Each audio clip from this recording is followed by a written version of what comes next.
Welcome to It Can Get Better Than This. I'm Heather Hodge. And I'm Dr. Cindy Byler.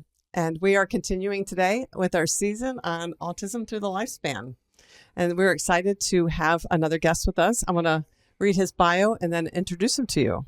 Yay! We have Richard Glover with us today. He earned his Bachelor's of Science in Occupational Therapy in 2003 and earned his Master's of Health Science in Occupational Therapy in 2005 from the Medical College of Georgia in Augusta, Georgia. Although his emphasis from his master's program was pediatrics, Richard has worked in a variety of clinical settings ranging from outpatient orthopedics, geriatrics, mental health, school-based therapy, and home health. In addition to over 2 decades of clinical experience as an occupational therapist, Richard regularly employs his skills as a licensed physical therapist assistant in developing plans of care that include a more global view of wellness. In his current position as a pediatric occupational therapy at Donovan Rehab in Hinesville, Georgia, Richard brings a keen understanding of the importance of occupation in children as a fundamental element of his therapeutic approach. Discovering purposeful, meaningful, and functional activities are at the forefront of each plan of care created for the individuals to whom he provides services. When he is not devoting his time and talents to the children he works with, he enjoys quality time with his own teenage daughter and son. A native of Savannah, Richard is also invested in the Savannah Chatham County community through his life membership in Alpha Phi Alpha Fraternity Incorporated, participating in community service and programming with the Beta Phi Lambda chapter seated in Savannah. So today we welcome Richard Glover. Welcome. Thank you for having me. It's a pleasure to be here. So we want to pick your brain about occupational therapy. What exactly is occupational therapy? Okay. Because to me, I'm thinking work, but kids don't have a job. So talk to us about True and kind of true. As an occupational therapist, when you say, hey, I'm an OT, I'm an occupational therapist, half the time the response you get is, hey, I don't have a job, or can you help me get a job? Or Right. What is it? Because we tend to think of the word occupation as Right. applying to work. But actually, occupation is anything that occupies our time. So for children, their primary occupation is play. Right. Their secondary occupation is school. So occupational therapists, in the global sense, help people with things that are purposeful and meaningful that involve occupation, anything that they do that occupies their time. Okay. So it can be leisure, it can be play, it can be vocation, it can be volunteer work. But all of those things fall into occupied time or occupied space. And so occupational therapists are unique in using our skill sets, therapeutic use of self, therapeutic activities, and all these things to help people in general, and children in my clinic specifically, to gain functional independence. When I talk to people and parents about occupational therapy, I always emphasize the word functional because that's really what drives what we do. What's behind it? What's the goal? Rocking chairs are great for movement, but they're lousy for function. You get a lot of motion and no activity. So if you're trying to get to moving, you're using something like a bike rather than a rocking chair. Okay. And so that picture of going from point A to point B, or from one place to another, or from a start to a finish, is really what function is about. So occupational therapists work with kids in the framework of things that matter to them to help them improve their functional independence. Oh, wow. Okay. That makes a lot of sense. Yeah. I've had years to hone that answer. Right. Because I I bet. feel that question. We're probably the worst kept secret in healthcare. When people hear about therapies, the number one they think is physical therapy. Right. Because you see a physical therapist and you hear about them. And physical therapists help you to move better, but occupational therapists help you to do things once you get to where you're moving. Oh, okay. That makes a lot of sense. Yeah. Okay. So what influenced you to this field? Honestly, my brother. I have a brother who's a physical therapist. And many, many, many moons ago, he said, hey, we could work together if you were a physical therapist assistant. I said, great, I'll go to PTA school. And he said, nope, a better plan? We can work together if you're an occupational therapist and I'm a physical therapist. I said, oh, even better. Yeah. And it just so happened that the Medical College of Georgia was really looking for applicants for their OT program. And I finished my PTA program. So I applied, I got in, and I went to school. And the delicious irony of that is I've never worked with my brother. I was going to ask you if that ever happened. Not once. I fell in love with occupational therapy because it's a much broader scope of what you can do with your patients. Physical therapy is a lot more about mobility, strengthening, balance, coordination. But occupational therapy ties a functional task or a functional end goal to those same things. So if you're working with someone, let's say, who's had a stroke, and physical therapy is helping them to work on their balance, occupational therapy will be working on balance while you're standing at the sink to brush your hair or brush your teeth or prepare your meals. So the functional tie-in is where occupational therapy really excels. We're looking at, now that you've got the skill, what do you do with it? Right. So physical therapy helps you to get strong to walk, but occupational therapy helps you to get in and out of your car. Okay. Or up and down the stairs to go to a room to do a thing in your home. Right. Okay. So it's more involved. Okay. yeah. Okay. So you use your physical therapy along with your occupational therapy in practice? Absolutely. Because I kind of stumbled into OT by going through physical therapy assistant program, I use a lot of the biomechanical model. That's what physical therapy is built on, understanding how the body works, how the muscles work, how the nerves work, in the context of the children that I work with, so that part of my brain is logged in, but really the big picture is, okay, if there's some hand weakness, I want to strengthen it this way so that we can do this thing.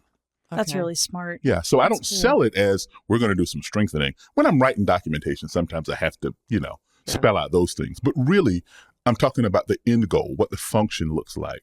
And my brain does the work, the heavy lifting, pun intended, to get the strengthening parts or the balance part or the coordination part.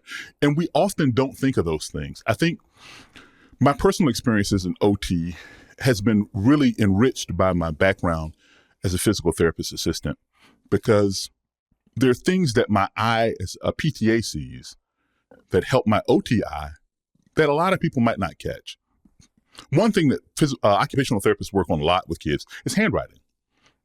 In fact, in the school system, it's a lot of what they work on. Mm-hmm. But there's a lot of core strength and postural control that goes with successful handwriting. Oh, yeah. So if you can't sit upright at the table, then it's hard for you to focus on what's on the table. It's hard for you to get your hands moving on the table without propping up. Right. And so those are physical therapy components, that core strength, that postural stability, but it's definitely tied to the function of handwriting. So absolutely, I use that skill set to enhance the more global skill set that occupational therapy That's reaches. a huge benefit. Very cool. Yeah. So how does an occupational therapist help a child with autism? That's a great question. And it's a question that has 1,000 answers because, as you may know, autism is a broad term that describes a lot of different symptoms and signs and categories. Right. Mm-hmm. So in fact, autism spectrum, the word spectrum is perfect, like a rainbow, every color you can imagine. So because function is the outcome for all of our intervention, every plan of care is tailored around, well, what are the strengths with this child? Mm-hmm. What are the areas of difficulty? And how do we use those strengths to build those difficult areas to improve function? So for kids that are on the spectrum that may have difficulty with attending to tasks, we're looking to say, well, what's their strong point? Because we know where their deficit is, and we want to see how to improve the deficit. So we're using one part to help the other part to get more function. So a lot of times it's helping children who are neurodivergent to map out how to do a thing. Okay. So neurodivergent is a broad term that people use in the autism community versus neurotypical. So if I were giving you instructions on how to do a task in a neurotypical fashion, I could go point A to point B to point C and expect that you'd follow A, B to C. Mm-hmm. For the child that's neurodivergent, it may not be as clear cut, but one of the features of autism that works to our benefit is that repetition and discrete learning, block, is a great way to teach a skill. Mm-hmm. So I just have to know which path to take and depend on the strength of that person repeating to get it. And so that's a real roundabout way to answer. But the short answer is we identify with every child, whether it's on the spectrum, whether it's physical disability, whether it's genetic or congenital. We identify where the child's strengths are. where the areas of concern are, and try to marry those two together in a way that is functional and beneficial for the child. Now, the challenge with pediatrics is the insight on knowing why it's beneficial isn't always evident to a child. Yeah. Yeah. But fortunately, in pediatrics, as you're working with a child, you're also instructing parents and teaching parents and developing a home program that parents implement. Mm-hmm. And the parents usually have the insight on why this is important. Right. So I don't have to sell it to the child what the big picture is. I've only got to sell the small chunk.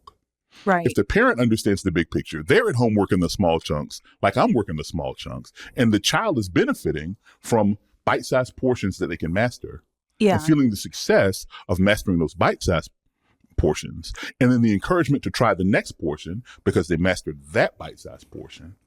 And it's building together a chain of success that eventually leads to improved function. That's really cool.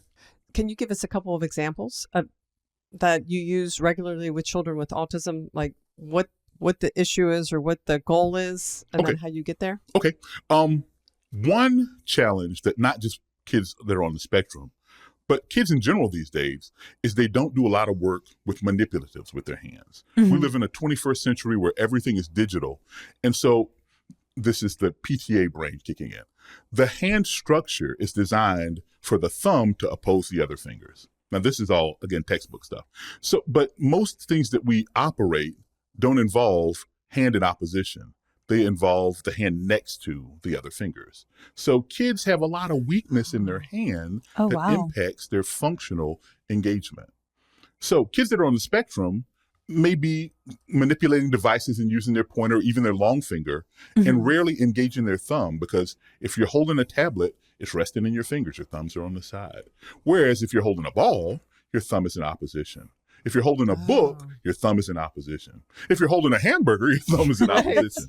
So even playgrounds, absolutely, a lot of opposition. Okay. And so because we see societally a change away from manual, with the root word of manual being hand, activity and engagement, we also see some deficit areas that come along with that disuse. And it's not truly related to the diagnosis. It's just a byproduct of, hey, if I want to occupy my kids, we don't play with slinkies anymore. Right. We tend to use our tablet. Right. And so the byproduct of that is when it's time for me to tie my shoes or button my shirt, it's hard because my hands haven't had the practice with it. Okay. Because I don't do it. Yeah. So we live in a world now where if Richard, the OT, says, hey, we're going to work on shoelace tying, parents first say, well, he can't tie his shoes, so I got him some Velcro shoes. Right. Which is expedient. But not helpful for the problem. But shoelace tying is a great activity that allows me to break things into small sequential parts that are easily digested by someone who learns well from discrete instruction and can replicate a part over and over and over, and then self-assess, did I do it right or did I do it wrong? And then chain those together and feel success on those 7 steps that we use. Okay. So that's one example. And I key in on shoelace tying a lot with children, because occupation for kids is play and self-care and school. Yeah. In that order. So kids learn how to play with things, manipulate things, stack things, build things, and then they learn how to take care of themselves, feed themselves, help brush their hair, help put on their clothes. Shoelace tying is one of the first self-care activities that kids have an awareness that, hey, I can't do that. Yeah. Because when kids are in settings with other children, they see that other children can, or they have to wait for the teacher to tie their shoes, they go, oh, yeah, that's terrible. They're going out to recess. I just came off of carpet time. And so that awareness, that metacognition, that knowledge of your knowledge is really big with shoelace tying. Wow. And so that's a powerful motivator, because if a child realizes I couldn't do this and then I can do this, that awakening that they have can fuel almost anything you present at that point. Wow. Because it's the I can do it. There was a show years ago, probably still shows now, Bob the Builder. And the question is, can we build it? Yes, we can. It's the yes, we can that kids really thrive on. Look at what I can do. You hear children say it all the time. So imagine taking that same energy and funneling it into something functional that they know they couldn't do. And every time they saw you do it, it was like magic with your hands. And every time you tried to show them, you said, well, just do this and do that. When I do shoelace time with kids, I never use bunny ears. And you hear people instruct and say bunny ears. Yeah. And I don't use it particularly for kids on the spectrum because that's an abstract concept. Right. Oh. They need literal concrete. Yeah. Exactly. So when we make a loop, we make a loop. I show them how to make the loop. Okay. And then I say, this is the loop.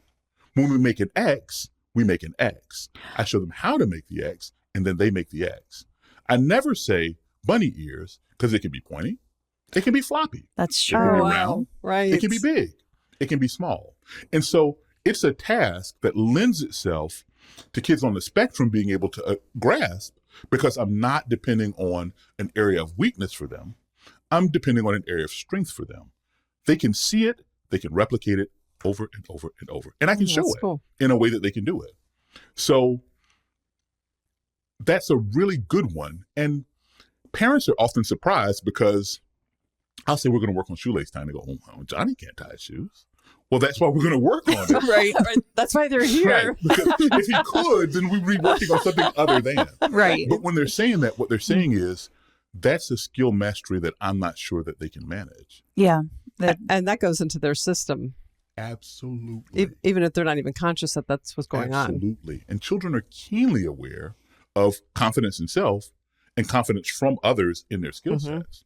And they'll try if you think they can. But if you don't think they can, they're not giving anything to it. Yeah. So a part of what we do that's not on the books, so to speak, is to create those successful moments that build that self-confidence, the yes, we can. And when we do a thing, I'll say, what did we do? And often they'll hear, we did it. Or they'll hear, I did it. Wait a minute. Don't jump the gun. We did it. And next time you'll do it. And then you can show someone how to do it. And I've been working with shoelace tying. Ironically, my master's work was on handwriting. But I kind of stumbled into this idea that shoelace tying is really a functional skill that kids across the board can benefit from that employs all of those things that we need to do as far as hand muscle development, all of those things as far as task sequencing, all those things as far as visual attention to task, all those things as far as figure ground, where something's on top versus something on bottom, Wow, visual nice. perception. And so when I say tie your shoes, all of those things are wrapped up into it that the brain and the body have to do Wow. to be successful at the task. And a child who hasn't mastered the task, they don't understand those pieces, but they know, I don't have any of that stuff going on. But if you can thread it out, you can break down activities into pieces, and not necessarily the shoelace task, but other things that build the component piece that tie into the task. When it's time to bring it there, they go, oh yeah, I can do this because I'm now using pointer and thumb rather than long finger and thumb. Mm-hmm. And so Wow. a lot of my kids, when we start off with shoelace tying as a goal, we're working on simple things like threading a string through a block using pointer and thumb. And that string just happens to be eerily similar to a shoestring so that it's something familiar. Yeah. So that I don't have to Yeah. do a lot of abstract. You did it here. Now let's take this and do it there. Right. And so it's kind of like building things from Legos. Each block is a component piece. And if you have a picture of where you're going, you can kind of figure out how to put the component pieces together. Mm-hmm. And so kids on the spectrum lock into that kind of thinking because I'm not asking them to make anything you want out of a pile of Legos. I'm saying, here's the blueprint, here's the guide, here's the approach for shoelace tying. Right. And here's the blocks that we're going to use to do it. And let me show you how those blocks go together. Now you show me how the blocks are going to go together. And when they show me, they go, huh, we did it. And I go, you're right. Imagine that. And oftentimes, again, parents, because they're not seeing how the sausage is made, so to speak, they're surprised. Hey, he's doing it. That's because I have confidence in them. Yeah. And they've demonstrated early on, based on what the parents have told me, based on what standardized testing might tell me, based on what I observe when I'm doing my evaluation. Oh, these are skill sets that we can definitely put together for that task. Mm-hmm. And kids are pretty prescient about it. They know, if I could do this, oh, imagine what I could do. Right. Yeah. Right. Because they're dreamers, they're big thinkers. They want to. Yeah. That's a part of what motivates development. A child's desire to do more, see more, be more. You know, and I mentioned the word development because occupational therapy for children is unique because we work along developmental milestones. Mm-hmm. And that's a term you often hear. But what it's really saying is kids who are at a certain age should be doing these things. And if they're not doing these things, occupational therapists say, well, how do we get them from where they are to where they should go? Right. So if they master a thing here and they feel the success of mastering it, when you introduce the next thing, they go, oh man, well, me and Mr. Richard worked together. We did this thing. It was easy peasy lemon squeezy. Right. Even if this one's tougher, because they have the success under their belt, they're willing to try it more.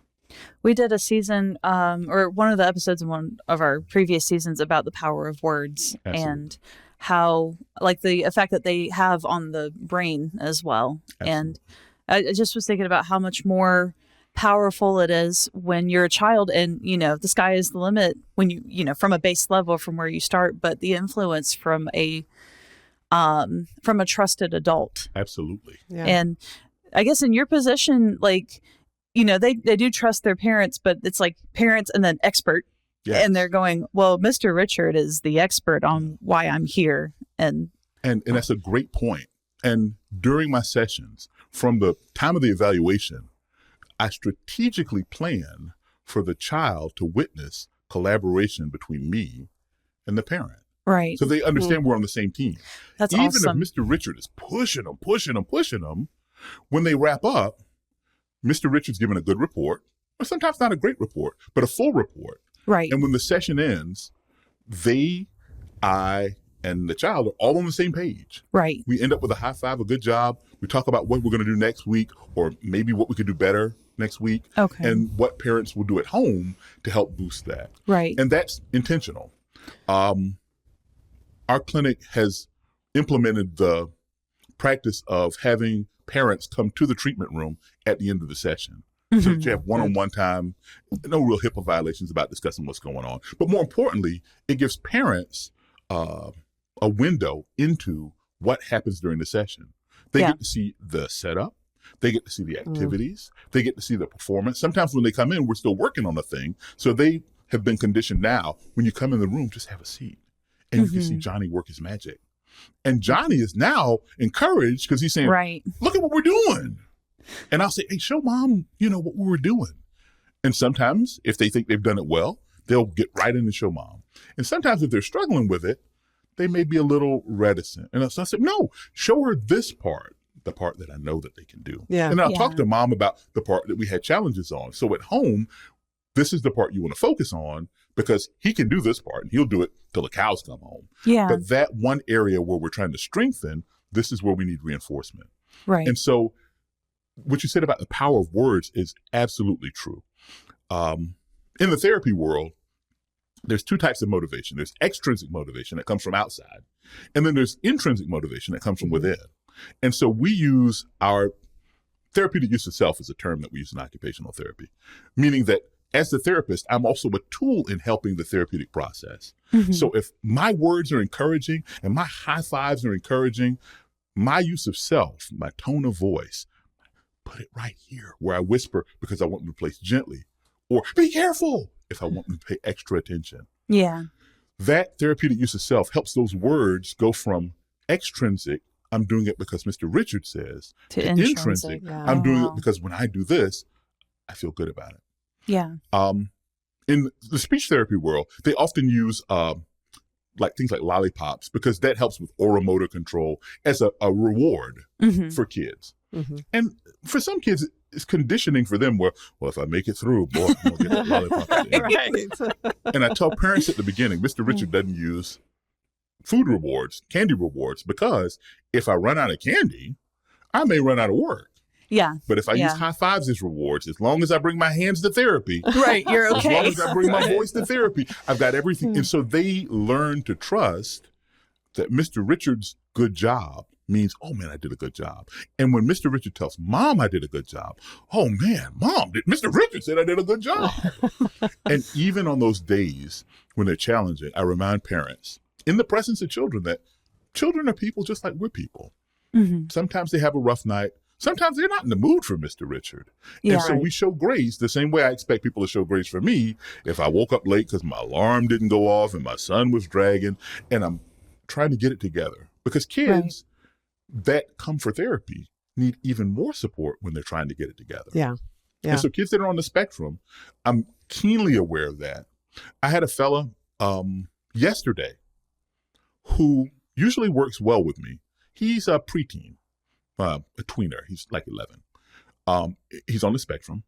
And in our session, he was just crying, emotionally labeled, hands to his ears, a lot of stuff. And that's not usually him. Mm-hmm. And it was because there was another child in another room that was crying. And every time that child cried, he would cry too. He cried too. Oh. And he'd never been so pronounced with it before. So it never really triggered in my mind, well, what is it? And when I saw it during that session, this is a child that I treat right after speech therapy. So speech sees him and then occupational therapy sees him. One of the benefits of being at Donovan Rehab is we have a multidisciplinary team, so kids get, more bang for your buck. And we have a collaborative team of therapists that are talking to each other about the same client. Right. So Darby, who's the speech therapist seeing this individual, I texted her and I said, hey, I noticed that when that happened, this happened. And so when Dad came in, I said, yeah, today wasn't our best effort day because there was a lot of crying. And I think it was triggered by what was going on, in other rooms. Mm-hmm. And Dad said, yeah, he does that at home when his sisters are fighting. When they are loud and crying, he's really upset too. It's almost like he's an emotional sponge when that disruption is going on. And so we were talking about strategies, and I said, well, he might need some noise canceling headphones when he's in those situations. And if he's got a set, when we're here, we can work on coaching on how to put them on. Because again, I've identified where the weakness is or the deficit area. I don't like to use the word weakness because that's really kind of a meaning term. Where the area of concern is. And here's a way to work towards strengthening it. You don't have to change who you are. We just got to put some adaptations in place. Right. And so Dad said, well, that's a great idea because we got those headphones and we hadn't really been using them and we're planning on getting on a plane in a couple of weeks. Oh, yeah. He's going to need those. Bring those in, great please. Time. Yes. But, that's a testament to the collaboration between therapists, because when I communicated it with Darby, she was like, yeah, I mentioned to Melissa that maybe we need to get some ambient sound type machines to block it out. Yeah. Right. And so we were talking about, I said, yeah, sometimes on Amazon Music, I pull up like new age music, something that doesn't have a melody or lyrics, but can give kind of a bass tone so kids can help to tune out. And I mentioned that to Dad. Hey, if you guys have one of those type noisemakers that you use when babies are going to sleep, that gives kind of a flat tone, And Darby said, hey, sometimes I use green noise. So it's that kind of collaboration that really helps us when we're listening and watching as therapists to make recommendations to parents and to collaborate on the team to work through what would otherwise be a meltdown. That's a term that we often use without looking at, well, what turns up the heat for the melting to start? Right. And if we can turn down the heat, or if we can move the thing off the stove, then we don't get the same meltdown. Right. And so that's a part of that active listening and clinical reasoning that we employ as occupational therapists when we're at our best.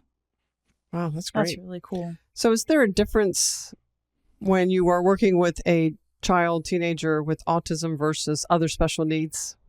Oh, yeah, absolutely. In fact, it's a difference when I'm working with two different kids that have autism. That's true, because every child is individual and every child presents individually, even if I've worked with siblings and both of them have been diagnosed, but they don't present the same and they're not the same age. So developmentally, they're not at the same point. Yeah. So the short answer is yes. But some of the differences are with kids who aren't working with difficulty related to being neurodivergent, then I can use neurotypical approaches in how I explain things and work through things. Okay. And because they're not there for that, the something that they're there for may be more biomechanical in nature. It may be more based on a genetic disorder that impacts them in a way that, well, this just is what it is. And how do we learn modifications, adaptations, compensations to work around what is? The three, I'll go to this and I'll come back to your question. The three areas that we work on as therapists is remediation. Remediation is when you have a skill that's been lost by injury or illness and then returning to that level of skill function. Okay.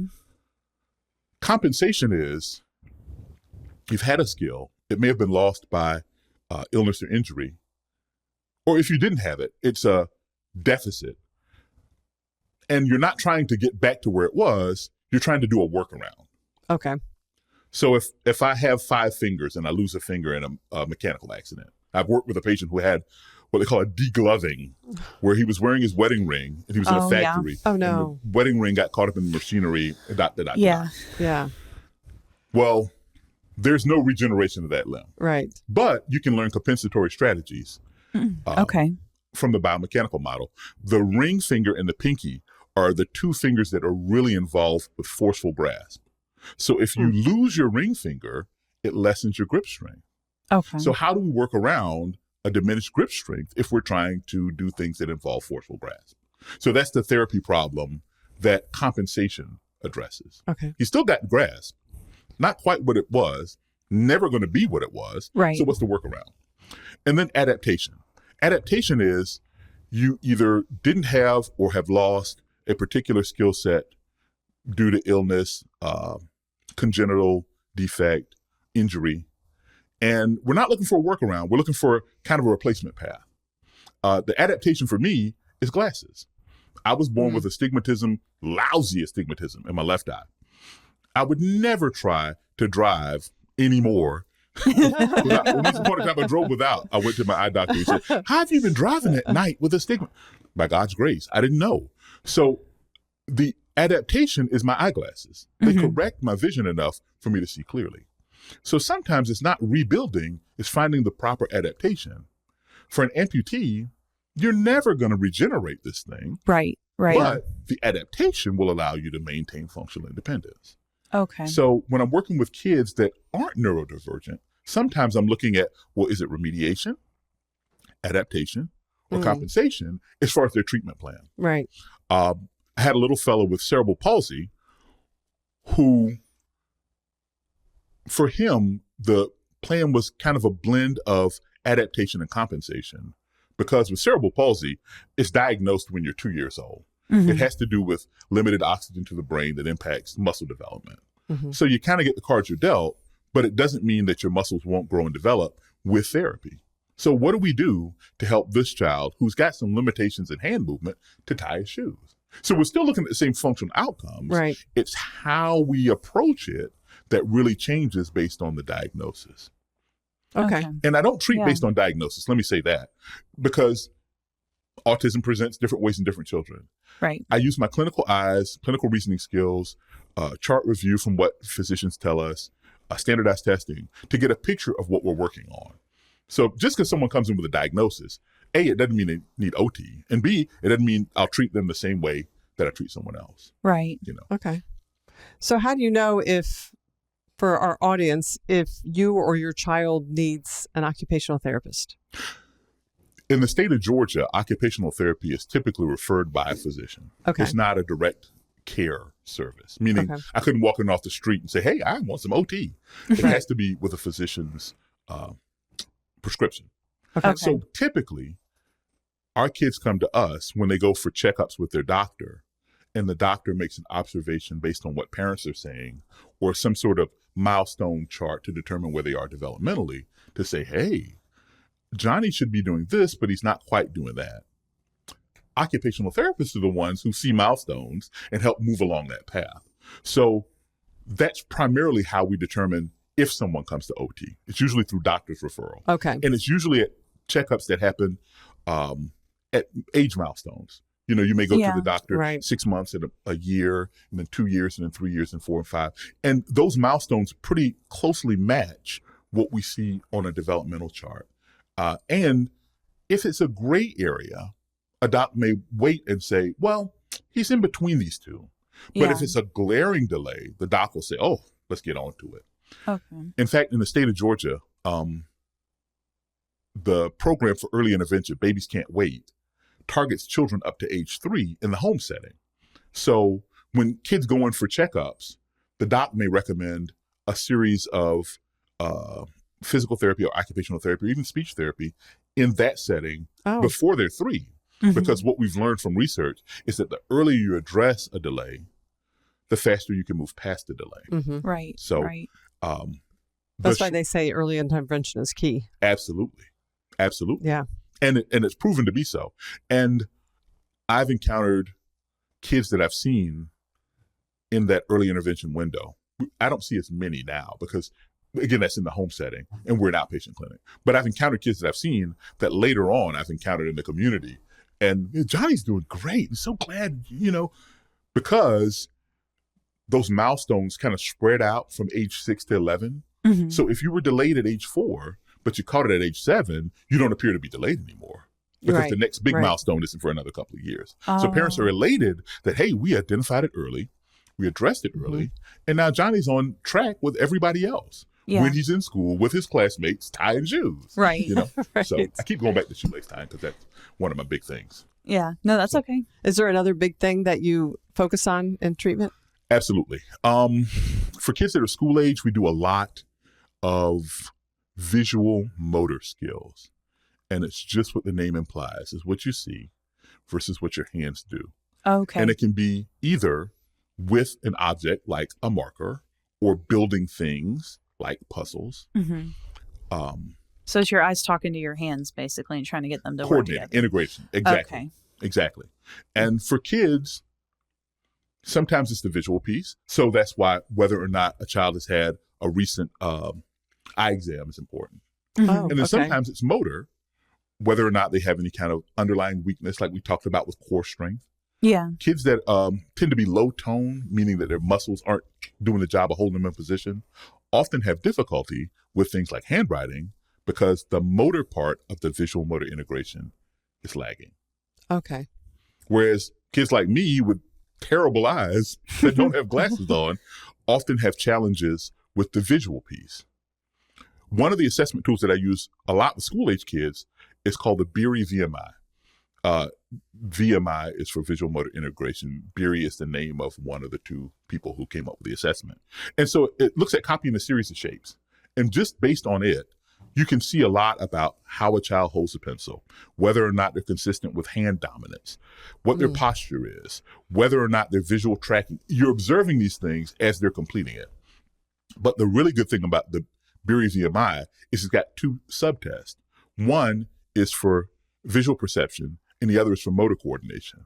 So if I've got a concern about VMI, I can actually tune out which piece do I need to look at? Where's the strength and where's the area of concern using that assessment tool? So it's one of my go-tos when I'm looking at school-age kids for those kind of things. When folks say, oh yeah, he can't write worth a doggone. He don't know how to, and Right. parents aren't articulating it in a way that makes sense, so to speak, but they're giving me actual information. Yeah. And I'd much rather them tell me that than say, oh, he's got fine motor difficulties. Yeah. Yeah. Because all fine motor means is small muscle. Right. It Could be doesn't tell me anything. if it's incoordinated. It doesn't tell me if it's absent. It didn't tell me if it's weak. It Right. didn't tell me if it's due to, It's too general. absolutely. It's like going to the doctor and doctor said, how you feeling today? I said, well, I'm hurting all over, doc. Can you be more specific? Yeah, it's hurting bad. So the evaluation process, I try to break away from those broad sweeping terms. Mm. Even when people say, they've been diagnosed with autism. Well, that's true. And I accept that. But Yeah. what does it look like for Johnny? Because it doesn't look the same for everybody. Right. Right. And you may tell me that Johnny does a lot of flapping. Or you may tell me that Johnny does a lot of fixation with things in his mouth. And both of those would fall under the category. But the word autism doesn't tell me either. So that's why we take the time that we take with our evaluative process. Oh, that makes sense. It makes sense because autism being a spectrum disorder, even when people hear spectrum, they hear a line. Absolutely. They don't hear like, here's a box and it's all over the place. And it could be, it could be anywhere in here. Absolutely. And it can be varying degrees. yeah. It can be a continuum of things. Right. It can be intense in one area and mild in another area. And it's not constant. It can change because as children and adults, we change over time. And a lot of the things that are tied to autism have to do with sensory input. So that's sometimes situational. Right. Like my fella in the clinic who does fine otherwise, that day he had some auditory distractions that led him to decreased function. Yeah. I was going to ask if you, well, that makes sense. So because with occupational therapy, it's it's like goal oriented, like from a situational perspective. Absolutely. Does that open the door for you to be able to help children with sensory needs? Absolutely. And see, that's a kind of a two-edged sword, because everyone has a sensory diet. Mm-hmm. Kids that are neurodivergent, kids that are neurotypical, kids that have neurological difficulties. So I don't target my goals specifically to the sensory piece, Okay. because I target my goals for what I want the functional outcome to be. That's cool. I'm aware of where the area of concern is as far as sensory, like Right. with my fella who might need the noise canceling headphones. Right. But when I write the goal is we'll be able to engage in a task for 6 to 7 minutes or whatever time frame I used with no more than 4 outbursts. Mhm. And that gives me room to cover if the outburst is due to a situational change in the environment. Because if the goal is function, the ultimate goal is transferal of that from the clinic to the world. Right. Right. So if I'm too narrow in the scope of my goals, yeah, he may be able to meet A, B, and C here. Yeah. But if he's in the mall, how does he manage the mall? Yeah. Versus Right. if he's at the airport, how does he manage the airport? So the goal, and as a young therapist, eons ago, Ian's. I struggled with the idea of how to write goals because I was always looking for the bullseye. It's got to be Yeah. right there. And then I learned, just like with everything else in life, there's shades of gray. So if I make my goals broad enough, and then as we progress in our plan of care, I can narrow those goals down as we Okay. continue Wow. to develop skill, then I've got a much greater chance of creating opportunities for success for the child and the family. Gotcha. Because nothing succeeds like success. And if you've got a child whose end game is here and your first goal is to get to the end, you'll never make it there, Right. because the frustration will lead to disengagement and downright friction with the therapist or the Yeah. therapeutic process. And sometimes the kids that we service have had so many no's in terms of words put into them that it's hard to even imagine a yes. Wow. So I often describe goal setting like climbing stairs. And if you've ever walked, Savannah is notorious, is known worldwide for these dangerous Yes. stairs that everybody takes. Well, the reason the stairs are dangerous is because stair design is a certain rise over a certain run in order to be able to accommodate. Mhm. Those steps are too steep. Right. The Yeah. person that made them just made some steps. Right. But a person who builds knows that, hey, for every 1 foot, you got to have an 8-inch rise. Right. Right. Otherwise, you're walking too far on one step to get to the next step, or you're climbing too high from one to the other. Right. So when you set goals, it has to be that same kind of paradigm that Mm. I want to make sure that I'm not lingering at one level too long, but I'm not pushing too fast, too high, so that the person can't make it from one step to the next. Right. And so when we write goals, we write long-term goals, which cover a distance, but also short-term goals that are those little blocks that build up to, so that we can ensure success, we can feel confident in that, and we know we're moving along.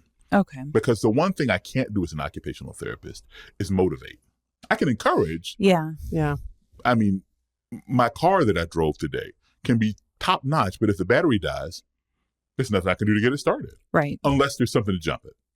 So kids have to have a battery that's running.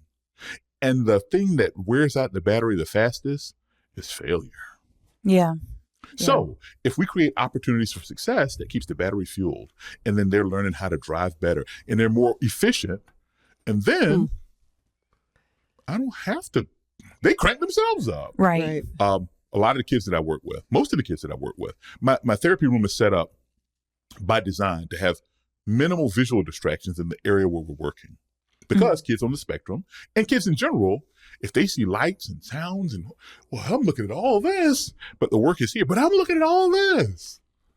So they've become conditioned now. When they come in the room, they sit at the green chair at the white table. And whatever we're working on is on that white table. Mm-hmm. And when we're done with this activity, it moves and the next thing comes to the white table. Well, the functional benefit of that is at home, if you've got a certain chair and a certain table at mealtime, There you go. food comes there. If Yeah. it's time for homework, you got a certain chair and a certain table, there's the homework. It's working on screening out those visual distractions that would otherwise keep you from function. Yeah. And so kids that are on the spectrum who are bound to routine Right. thrive when you Yeah. give them an opportunity to use that strength to get into their task work. They absolutely hate when Mr. Richard changes the routine, or if I bring something out that shouldn't be there. They'll stop me. Oh, no, you're supposed to do that. Yeah. Right. And they're right. Yes. But a part of what I'm doing is also making them a little more pliable Right. Yeah. and less rigid. You're taking a lot of the variables away to make it Absolutely. easier. And then yeah. I'm tweaking the one that I want Mm. so that, okay, we've done A to B. Now we're going to do A, B, and C. And I know you're used to going A, B, A, B, A, B, but let's try A, B, C. You go, I don't know, Mr. Richard, A, B looks pretty good today. Yeah. And so it may take some time to get to A, B, C, but the goal is A, B, C, because we're trying to get to Z Yeah. or some other undetermined destination. Right. Right. Right. You know? And for me, the shoelace time, which I go back to, I break up into 7 steps. So we do step 1, 1, 2, 1, 1, 2, 1, 2, 3. And as they master each step, they chain it together. And then when they get to 7, they're like, oh, I can do it. yes. Yeah. Yeah, And they that's do it. awesome. And the beautiful thing about learning in that method is it's easy for kids to teach others. A lot of times, I'll be working with a child who has a younger sibling or a Mhm. younger cousin. And once they master shoelace tying, let me go, hey, man, grab a shoe. Let me show you. Oh, Not just what I can do, but what you can do. right. Right. You know? It's good news. Absolutely. And now I'm empowered because I'm not just the recipient of information. Right. Now I'm the giver. I'm the teacher. Yeah. And when I Yes. teach, that means A, I've mastered it. B, I'm confident with it. And C, I want you to feel the same success I feel. Right. Yeah. You know, It's and those are empowering. intangibles that we don't think about, you know, just generically, but kids thrive on. Right. Right. Because they'll come with the most seemingly insignificant thing to show you, look at what I can do. Yeah. And we praise it. And my daughter, 16 now, would come with macaroni art. That's from an era long gone. But yes, it was a Rembrandt. It was a Picasso. Right. Because she did it. And then from that, she got more with pencils and painting. And so it's fueling that success early. It's the intervening early. It's the feeling success early that keeps the battery charged for functional independence. That's really That's good. cool. So, in order to get it set up with an occupational therapist, then parents need to go through their pediatrician. Right. Or any primary caregiver. It doesn't necessarily have to be the pediatrician. Okay. And then they send the referral. Right. And then the office calls, or you call the office, and things get set up through insurance That's and all typically that. how it's done. When we get a referral, our office will reach out to the family Mhm. and say, hey, we got this from your doc. Let's see if we can schedule a time. Make sure, of course, time's available with the therapist and coordinate that time. We give them some paperwork that they need to complete that gives us background information so Okay. that I'm not flying blind when I walk Right. in. Right. Right. Any Right. things that are your concerns, we have in our paperwork packet, we have does your child do these things? Or does your child have difficulty in these Oh, areas? okay. And so it That helps helps. the Yeah. parent to begin to think about, well, what is Johnny struggling with? I know they said he's got this, but now that you mention it, he does struggle with that. Or when I'm trying to get his teeth brushed, boy, oh boy, it's like wrestling a wet cat. He won't let me get in his mouth. Yeah. You know, so parents start to identify that. So by the time they get to the evaluation and we're talking about it, they're aware of what kind of things we're trying to tune out as far as function. So the office will set up that time.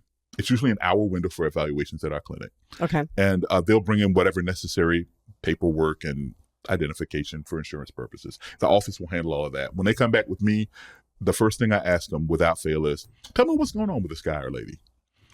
Not the diagnosis, because that I already have from the doc. Right. Right. Right. What's it look like to you? Because you're the expert with your child. I may be an expert in OT, but I've never met Johnny before. Right. So you tell me what it looks like at home. And oftentimes that gives me a direction on what kind of things are purposeful and meaningful for you at home. Because if, oh man, Johnny hates the feel of tags on his shirt, and I can't get him dressed and he won't keep socks on, and we're trying to get here. And so self-care is an area of concern for you. And it may be tied to some sensory difficulties. Gotcha. Or he's in school, boy, he won't pay attention to this, but at home he does blah. Okay, it may be visual attention to task. Well, has he had an eye exam? I have some kids that I work with who wear glasses, but don't always wear their glasses. And so I remind parents that, hey, he needs this. It's not Right. cosmetic. I mean, I look great in Right. mine, but he needs his to see. Right. And I had a parent remark to me last week, yo, yeah, he's doing so much better in school when he's got him. And I'm thinking, Then that's keep the him point. on him. Right.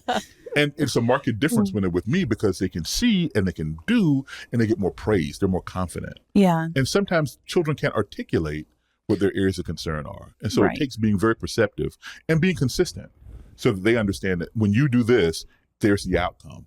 And so for them, they'll put their own glasses on once they see, oh man, with us, I can actually do what he's saying. Right. Right. Yeah. So they'll come in, we'll do the evaluation. During that hour time, I typically interview the parent to get background information. And typically I do some sort of standardized testing because for insurance purposes and for me developing a plan of care, that standardized testing helps me to see where they are along that developmental milestone path. Okay. And the assessment tools that we use are sometimes age range specific. So one that we commonly use is the Peabody Developmental Motor Scales Assessment. It looks at grasp and visual motor skills, but it only runs up to age 6. So if I've got Johnny who's 8, but he's got difficulties in those areas, I'll use a different assessment tool, but some of the goals may be tied to what are on the milestones that are highlighted in the Peabody. Okay. Because I don't want to build the steps too high. And if he's here, we got to get him to there so he can function there. So I'm coming from the perspective of a mom with a 2-year-old. Okay. And when you're first pregnant, you're looking at milestones already, or I was really excited about it. But that is one of the things that they go over at every pediatrician appointment with you. What are some, say they're starting from base 0, maybe with an autism diagnosis or ADHD, or maybe not with any of these things, but they're seeing some issues. Is there a resource for what milestones to watch for in your child that could say, I really should bring this to the pediatrician? It's not just a little issue. We need help. That's a good question. I think first and foremost, if you're doing your checkups in a timely manner with your pediatrician, they're keeping an eye on every milestone that's appropriate for them. Okay. Their weight, their height, their engagement, their eye gaze. They do a lot of that kind of stuff. But as far as the functional things, most developmental milestone charts online, if you just Google search developmental milestones, it'll tell you at 6 months, he'll be sitting upright and doing this with his hands and crawling. And at 9 months, you can expect to see him start to pull up on things and squatting, cruising along, And then at 2 years, you can expect to see, so that's widely available information. That's not hidden as far as the milestones themselves. Another important thing to consider with children is exposure often helps to push towards milestones.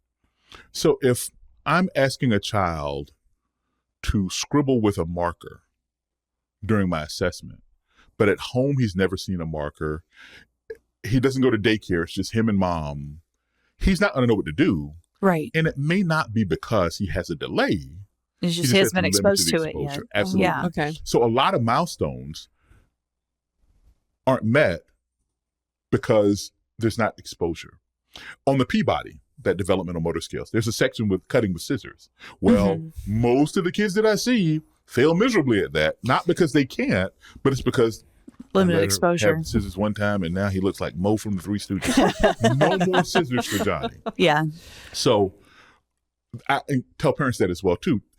All the milestone stuff does is just like a mile marker on the highway. It just shows you where you are. It doesn't show you how you got there. It doesn't show you how you'll get past it. It just shows you in that snapshot in time, here's what it presents like. And because children are human, if I had a rough night last night, I may not do anything with Mr. Richard. So my baseline may not look like where my actual development is. Okay. So we take the assessment so that we have baseline numbers. We got to know where to start before we can go. Right. So I'm less married to the idea that, oh man, you got to watch like a hawk for every milestone. Because if you have a child and you try to engage them with the things that parents engage children with, as far as connection, as far as hands-on things, and I'm using very broad terms because there's no one thing that I would tell a parent to do with a toddler. And toddlers are going to find stuff to do whether you tell them to or not. But it's the engagement that helps to spark and spur towards milestones.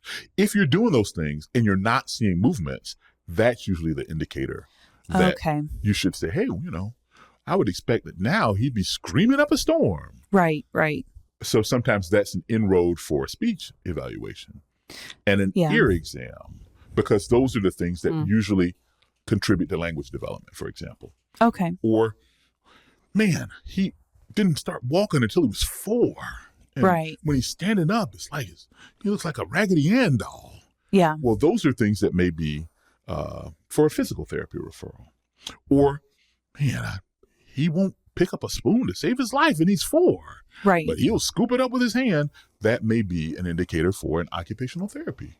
Gotcha. assessment. Okay. Because by age 4, we expect kids to at least, even if they're messy, at least try to get the spoon to their mouth. Yeah. Right. So it is important to have a general sense of what your child should be able to do by a general each sense. age. Yeah. And give them opportunities to do it. Right. If my child isn't self-feeding with a spoon because I feed them with the spoon, I'm not giving them a chance to show me. Yeah, I was guilty of that with my own daughter because it was just too messy. And one more thing, and I had a lady at our church who was a daycare worker, and she said, "You have got to give this child some utensils." And I was like, "Okay," and I did. And it got messy, but it did help. And that epiphany is a huge realization for a lot of parents. Yeah, because especially if you're a new parent, or it's your first child, or you have a child that may be medically fragile, then you want to eliminate all the mess from their life. You want to eliminate all the stress from their life. Right. And in the world of physical therapy, borrowing this phrase from PT, Wolff's Law says that the body responds to stresses placed upon it. It's a simple principle that we use when we're talking about muscle development, but it's true with everything else. Right. If I don't get a chance to really push against a thing, I'll never know if I can push against the thing. Right. If I don't get a chance to bring a spoon in my mouth, I don't even know if I'll hit the target. Right. Because all I do is what baby birds do. Open my mouth, and then comes mom with the food. Right. Well, that's easy. And so I'll continue the easy. And if I start to feel like, oh, this might be challenging, I may lean on the easy. I may say, oh, I'm not going to do it, Mom. I'm going to die of starvation unless you feed me. Not with my words, but with my actions. Right. And so kids are keenly aware that mom will never let them starve. Dad might, but mom will never let them starve. And that's a dynamic I see between parents sometimes in therapy. If mom brings Johnny's wild and loose. But when dad brings Johnny's on target. Right. Yeah. Or vice versa. Sometimes when it's dad the brings mom. Johnny, because dad may not be home all the time, and dad really tries to make up for his absence by over affection and love. And if Johnny does a thing and it's okay, the boundaries established, Johnny learns immediately. Yeah. And so kids are very aware of all those dynamics. Kids on the spectrum, not so much, because some of the hallmark features of autism tie into nonverbal expression, awareness of facial expressions, those kind of nuanced communications. So they may not pick up on those things, but they can pick up on the concrete of, if I do it, then you're not going to do it anymore. And I want you to do it, so I'm not going to do it anymore. That's pretty discreet, But I use this with a lot of kids. I always say, give me a high five. Well, kids understand what a high five is. But some kids on the spectrum don't understand what a high five is. They look at my hand up and they mirror what my hand does. Oh. Yeah. Because high five doesn't tell you what to do with your hand. Right. In a literal sense, my 5 is high. Yeah. So I've done what you've asked. Right. And so once they get this, I'll use another idiom, which is a phrase that doesn't say exactly what it is, but everybody understands the meaning. I'll say, oh no, give it to me like you mean it. Right. And you know what I mean when I say that. But they don't some kids necessarily. Yeah. But they learn that I'm telling them to more forcefully give me a high five. And so that's a very subtle way to use words to help to break through some of those difficulties with nuanced communication. Because kids don't understand, oh, time flies when you're having fun. That's a phrase that is very nuanced and abstract. They're picturing a clock flying. Absolutely, because that's the literal understanding. So when we get to incorporate those little things, even if they're not a part of the plan of care, it helps with the socialization part. That's a big barrier for kids that are on the spectrum. Gotcha. So that's an added benefit of therapy, even early, is that they start to learn some of those unspoken rules of society that comes from socialization with someone other than mom and dad, Yes. who are going to shield them from everything that could possibly be stressful because we love him so much. Yeah. And rightfully so. So that's why the collaboration between the therapist and the parent is key. Because once the kid sees, oh, Mr. Richard loves and trusts me and cares for me, and mom trusts him, once that is solidified, then we can really work, and they can give it to me like they mean it, and then it transfers elsewhere. That's really cool. Yeah. That's cool. Well, do you have any other questions? No, I don't. That was, Okay. I mean, maybe I'll probably think of a bunch of them today. But no, this was a really good, informative interview. I hope so. Absolutely. Like I Okay. said, OT is probably the world's worst kept secret as far as the allied health professions. Mhm. And the people who talk about it the most are the people who've received it and benefited from it. Yeah. Oh, yeah. that makes sense. When I talk to people about someone who's had a stroke, I ask people, hey, what's it look like when someone's had a stroke?